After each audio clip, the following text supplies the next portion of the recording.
What's up, Mama Boss? Welcome back to the Mompreneur Mastermind Show. I'm Stephanie Gass, success strategist and passive income queen creator. If you're ready to step into your God-led potential, create profit from your passions, and capture the success that is already yours, this podcast was made for you. As always, you can find out more and connect with me over at stephaniegass.com. So grab that cup of coffee or fill up that glass of wine and let's dig into today's show. What's up, bosses? Welcome to today's episode of the Mompreneur Mastermind Show. And today we are talking with Abbey from Coffee Over Cardio on how to realize your entrepreneurship dreams, how to take an idea and execute an idea, creating a super successful vision for herself, for her company, and finding massive success in just a year. Oh my goodness. This episode is brought to you by Abbey Scott's company, Coffee Over Cardio. So excited to be sponsored by this incredible company of female-driven motivation inspired by the coffee bean. These products are gluten-free, zero-calorie, clean energy, organic, high caffeination, and non-GMO products. Oh my goodness, we have flavors like birthday cake, messy bun, cinnamon bun, Saturdays, which is chocolate coconut flourish, island breeze, workflow, which is your high buzz coffee, can I get an amen, and bonjour, which is your French roast. These coffees are incredible. You guys know I love me some coffee. I absolutely am obsessed with every flavor that Coffee Over Cardio has. I would highly recommend heading over, ordering some products. Not only are you going to love this Java, but you are also supporting an incredible community of mama bosses. So let's unite and drink all the beans. You can head over and save 10% off anything in the store now. The link is in my show notes, or go over to coffeeovercardio.com/discount, and the code is 10SGASS, GASS. coffeeovercardio.com/discount/10S, like Sam, gas, GASS. Yummy. All right, let's dig into the show. Oh my gosh, I am super duper excited right now, ladies, because I have the most awesome guest on the show with us. We have Abbey from Coffee Over Cardio with us today. Abbey was born and raised in New Hampshire. She was a Division I athlete, and she found herself working on Wall Street for 3 years in her 20s. I'm like, Wall Street? Like, girlfriend, this girl is going on. Super smart. During this time, Abbey had also started her passion project, which is Coffee Over Cardio. And hello, you guys know I am obsessed with coffee. It's pretty much all I post about in my Instagram stories is my iced coffee and all the yummy coffees that I love. So I knew Abbey was meant to be a guest on our show. And anyways, Abbey decided she wanted to create this platform for female entrepreneurs, and she knew coffee was the answer. I mean, can I get an amen or what, right? This is totally where it's at. Coffee lovers unite. So Abbey left and went full force into Coffee Over Cardio with her fiance and business partner, Mike. And she's just doing incredibly well. I have been blown away with Coffee Over Cardio. Her marketing, totally blows me away. I love all the things that this company stands for. And I'm so excited to have her on the show. So, hey, Abbey, welcome. Hi, how are you? So good. I'm actually recording this episode from my closet because my kids are home. My husband's home, which is basically my third kid. And I decided, okay, I've got to hide from everyone or my kids are going to come and ask me to open their fruit snack. So coming at y'all from my closet. I'm really excited about that. Anyways, thank you, Abbey, for being here. I know my community is going to learn so much today about entrepreneurship, about kind of how you did this whole brick and mortar transformation in your life. And so the first thing we want to hear from you is share your story with us. How did you become passionate about what you do? Yeah, absolutely. So hi, everyone. Like she said, I was born and raised in New Hampshire, about an hour north of Boston. And if you actually asked me, I guess like 7 years ago when I was in college, I would have laughed at you if you told me I was going to be a full-time entrepreneur with my own business.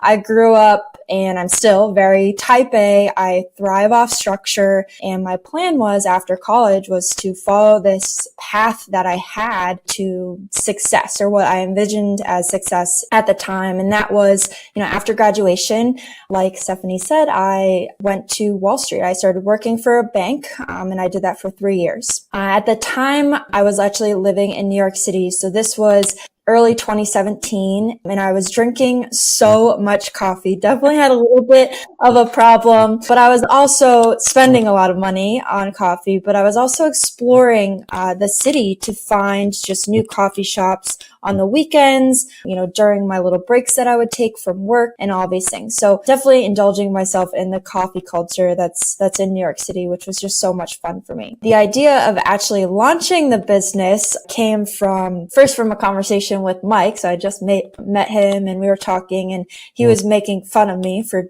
drinking so much coffee. And he said, he was like, "You drink so much coffee, you should have your own." And we kind of laughed at it at the time, but then we decided, hey, why don't we look into this? We noticed that there were no coffee brands online that were really geared towards females. So we were like, wow, we can do this. There's a few brands that are very male dominant or more neutral, but there's no pure female coffee brand. And we were like, well, females all drink coffee. So we came up with this idea and we started doing the research. And from the very beginning, I said, well, if we're going to launch a coffee business or any business, I want it to be a little bit more than just that. I want it to be a platform for females to, encourage them to chase their dreams. Like, I'm going to be chasing mine and doing this and chasing my passion. So if I can do it, I want them to have these resources or this platform for them to do it too. And that's kind of where like our values came from and our ideas started. And since then, it's just been a whirlwind. That is so amazing. And how long ago did you guys like officially launch Coffee Over Cardio? Has it been like a year, 2 years? So we actually officially launched coffee December 8th, 2017. So it's our 1-year birthday. Oh my gosh. This month. And, it's crazy, what we've done. A simple, I think, $2,500 investment, turning that into more than $250,000 of revenue in 1 year is definitely, a dream come true. That is amazing. I love that. And like I had said, what drew me to your brand was this mompreneur or this female entrepreneur focused brand. Like, you guys have Basic AF and the Mom Bun branding. And I'm just like, heck yeah. Not only am I a coffee freak, but I'm all about this female entrepreneurship movement and kind of this whole world. Boom. Like, kudos to you guys for noticing that there's this missing area of marketing. And I think you just zoned in on it so beautifully. I'm blown away. I love it. Good job, you guys. Thank you. So I guess my next question is, what were your biggest challenges in starting your own coffee company? I think you had just said $2,500 investment. What did this road look like to getting Coffee Over Cardio started? Yeah. Well, the very first challenge that we actually had was the fact that at the time I was living in New York City and Mike was actually out in California. So we had a legit time zone difference that we were Right. balancing as we're trying to, come up with these ideas and communicate.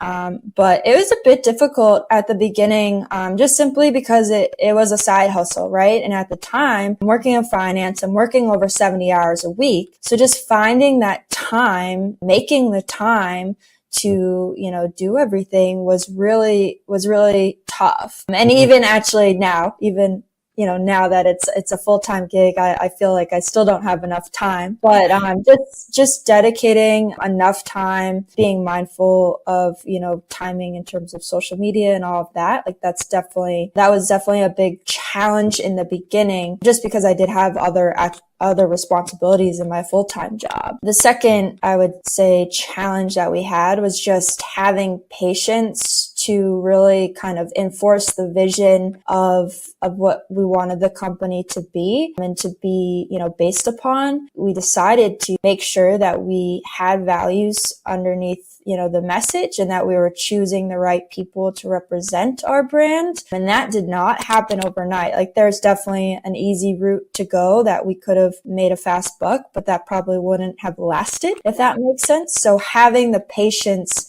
to really see it through, see the investment develop was definitely a challenge. Then the last thing I would say would be, and this is still something that we're learning today, but the whole thing is a learning process. I come from a specific background. Mike comes from a specific background, and neither of that was in roasting coffee.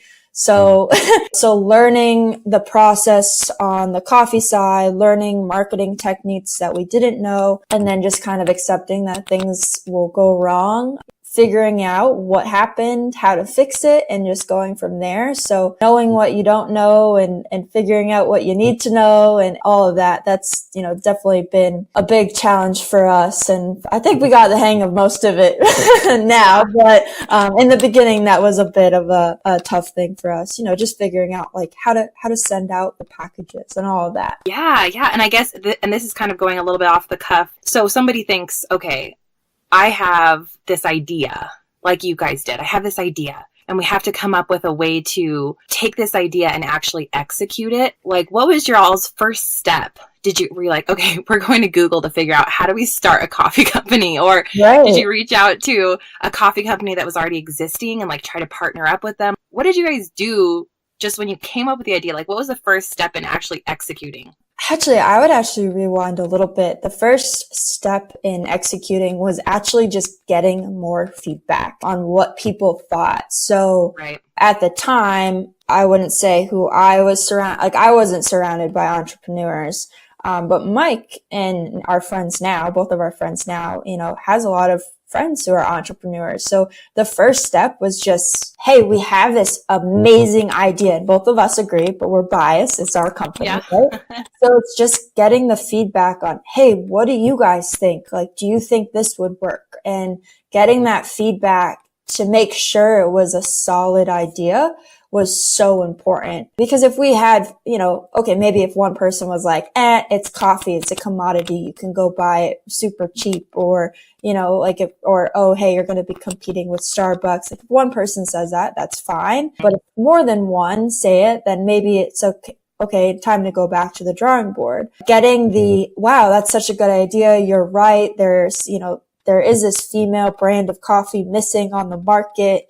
You came up with a cute name. It's a good idea. Go for it. That was really like the first part of execution. And then, you're absolutely right. Like first, like researching, roasters. Like we obviously don't have a roaster in our backyard, or we're not roasters. So figuring out those next steps. And then that's kind of both of us just getting online, figuring out where to get your supplies, just like with anything, was really the next step in execution, and figuring out, how much money can we put towards this and be okay with investing and being okay with losing that investment if, at the end of the day, it doesn't work. So those are really the first steps. Awesome. I love that. And ladies, those of you listening right now, I think Abbey said something that was, to me, like one of the biggest beliefs I have in anything you guys are doing out there, which is patience, dedication, and commitment. Like you have to have this massive commitment to seeing your dream through, because I think people start something, and Abbey, I'm sure you can agree, like we've all started something like, well, it's not working fast enough. It's not working like I thought. Oh, all of a sudden here's a roadblock. I'm just going to give up. That must not be in the cards for me. When realistically, it's all about how dedicated are you to making this a success? Like, how much work are you going to put into this? Are you really here? Are you really showing up for this dream? And I think that's proof that when you guys showed up to your dream, there was absolutely nothing that was going to stand in your way. Yeah, absolutely. And actually, I'll throw in it was kind of a mental check that, I still have in the back of my mind, being only a year. And I was told, I actually think Mike told me this. Mike said to me, he's like, new businesses typically aren't profitable in their first year or even their second year. So it is a waiting game. It's a patience game. And I've definitely seen that with ourselves, just reinvesting into ourselves before paying it and taking it, being able to say, okay, I can pay myself now. So just having the runway in your head to be like, you know what, it's not going to be super successful for a year or two, but I'm going to have the patience. I know it's going to take that long. That's definitely helps, in my opinion, to not expect it to blow up in the first month. Exactly. Right. Like overnight success is never overnight success. That's awesome. Now that you guys are where you are, you're both full-time into coffee over cardio, got some help, everything's starting to roll and get going. How are you balancing everything? What tips do you have for the mom bosses and the female entrepreneurs that are listening on balance? Balance. Okay. Ha ha ha, right? As someone who is super type A and who thrives off structure, and I'm talking about, I had to block off every minute of my day in college. And that went into the same thing into, my regular corporate office job. I had to let go what structure was. So I had to kind of let go of that and be like, okay, well, one, I have to work when I need to work, and sometimes you have to drop everything. So I feel like the first step is to balance, quote unquote, is accepting that you kind of don't necessarily have structure that you want. But then organization is just absolutely huge. What helps me is I understand what my daily tasks are, what my responsibilities are versus my projects or the creative aspects that take more time. So knowing, okay, first thing, I need to make sure all customer emails are taken care of. I need to make sure that labels are printed. I need to do, XYZ every single day, no question, eat the frog, do it first. Yeah. And then I can dedicate the rest of my day to other things that might be more flexible. Like this might take me 3 hours and it actually takes me 5. Learning how to think ahead and dedicate time to the daily responsibilities versus the projects. That certainly helps in terms of balance and planning and stuff like that. But then the last thing I would say as you kind of go full into this whole entrepreneur thing is you have to be super intentional about your non-working hours. Because you can almost get caught up in just always working and never shutting off, especially if you're like me and you run the social side of it. Like there's always comments, there's always DMs, there's always posts that need to be done. That never stops. So being intentional about my non-working hours. So when I go to the gym, put my phone in my bag, I use my Apple Watch, I put it on lock. So it's okay. This is the gym time. I'm dedicated. I'm mentally here. Or when we go out for date night, it's, we put our phones down and we intentionally have the date. Even if it's just an hour of your time, it's being present when you're not working. And that's helped me kind of, I guess, feel more relaxed and feel like I'm not always working, even if I really am, if that makes sense. Yes. No, that makes such amazing sense. And that's something that I'm always preaching too. It's time blocking and those non-working hours, even if it's like you said, 1 hour, it's truly intentional on whatever it is you're doing. Even if and for me, it's the gym. Yeah. Phone is off. Or if I'm spending 1 hour with my kids, that hour, they deserve that 1 hour. And also, don't you come back more refreshed to work when you go, wow, I had a mental break? Like I'm able to actually refocus, dig in. And sometimes when I have all of the things silenced, that's when like fresh new ideas will just flow to me. Absolutely. Love that.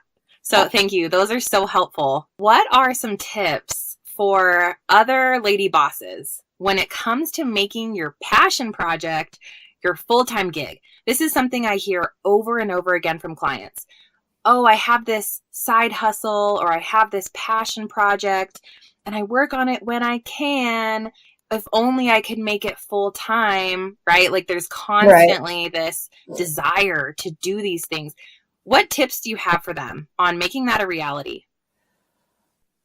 The first thing I would actually say would be keep it your side hustle as long as you can.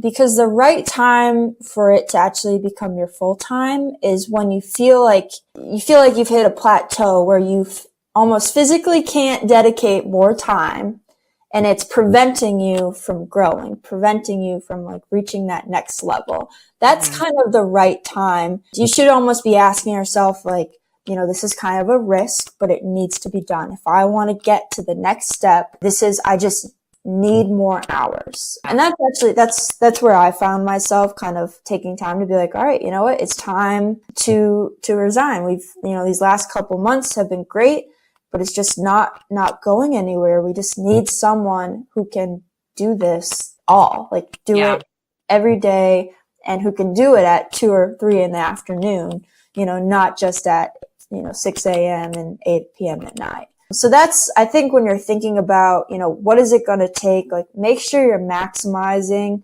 your out of office or your out of your full-time hours as much as you can before you think about putting it to your full-time.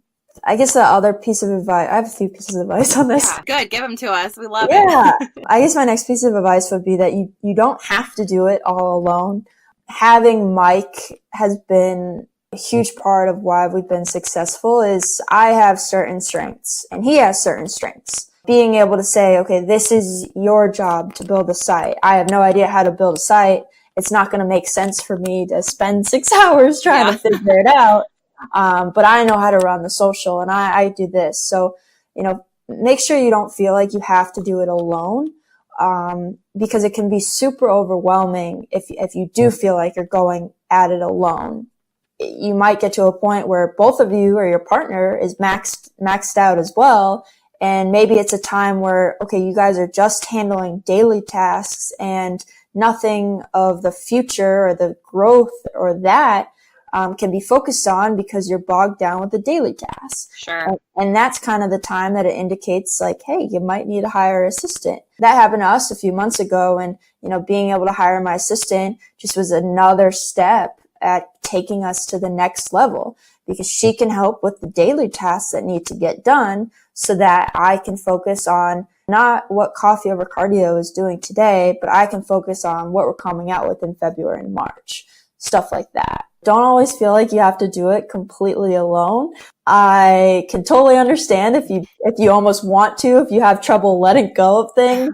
I'm definitely someone who can relate to that, but being able to have someone who can help you or even just get the feedback, get the ideas, to talk about them, develop them, like goes a long, long way. I love that. And I hear that often. It's sticking with the full-time almost to where you're forced out of that, because if you take that leap too soon and then you're struggling financially, or you're struggling to make ends meet, or you start putting things on credit cards, you did it too soon and now you're stressed out, and that's never going to be the equation for success.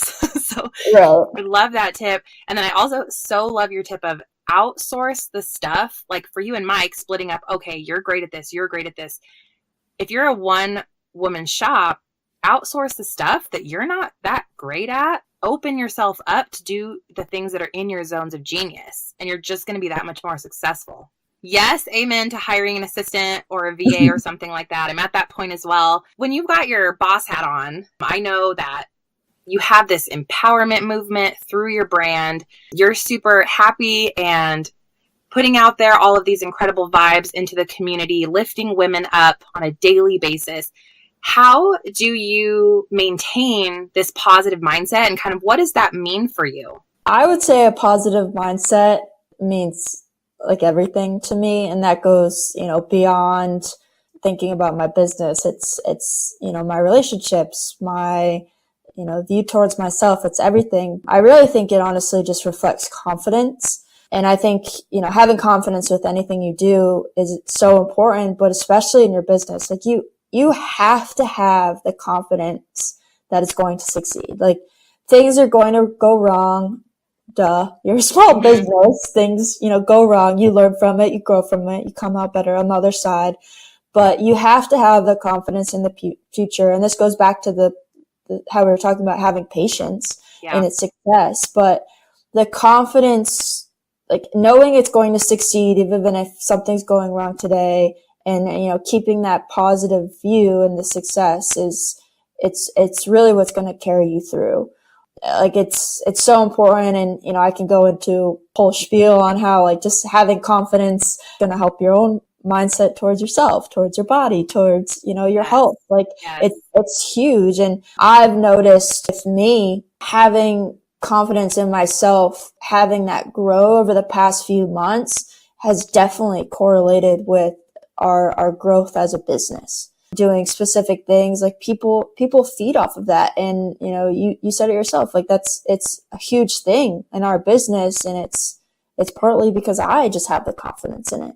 And I think when you pair confidence, your personal confidence in yourself and in your business, and then you pair that with belief in your mission, which is something I'm constantly preaching. Like, if you truly believe in what you're doing and you're filling this need that's out there, that's you're unstoppable. And there any little hurdle that comes your way, you're just like jumping over it. You're like, oh my gosh, I got this. Like, I believe in the overall vision so much. There's nothing and no one that's going to stand in my way of this. And I don't care if it takes me 6 months, a year, a decade, like I'm doing this thing.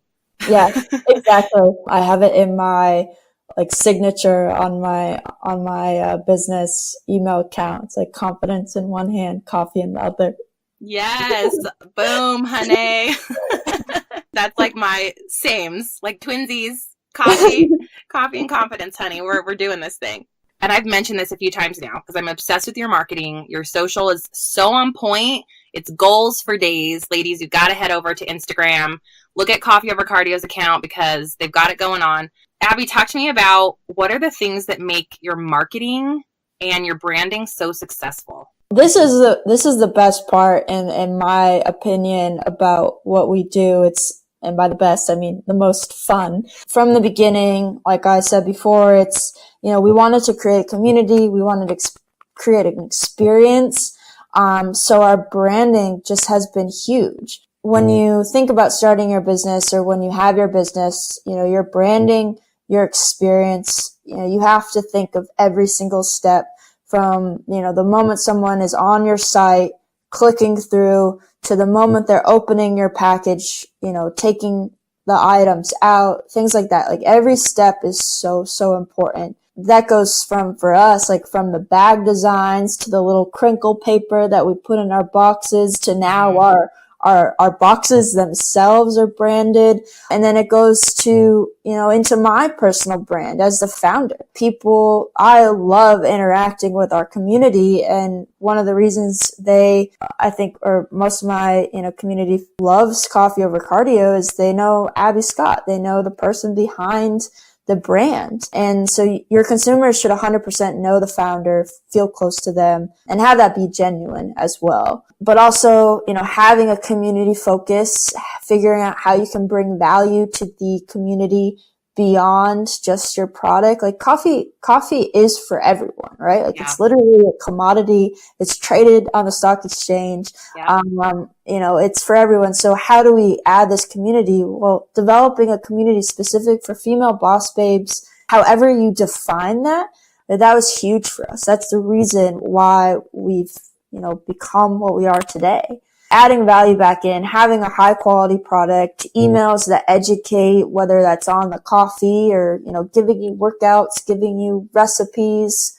That's taken us really far, beyond the, good cup of coffee that you have in your hand. That's so awesome. Those tips are, ladies, pure gold, because when I go to Abby's Instagram, Coffee Over Cardio, and it's not just buy this coffee. It's about the empowerment. She's got educational stuff like she mentioned.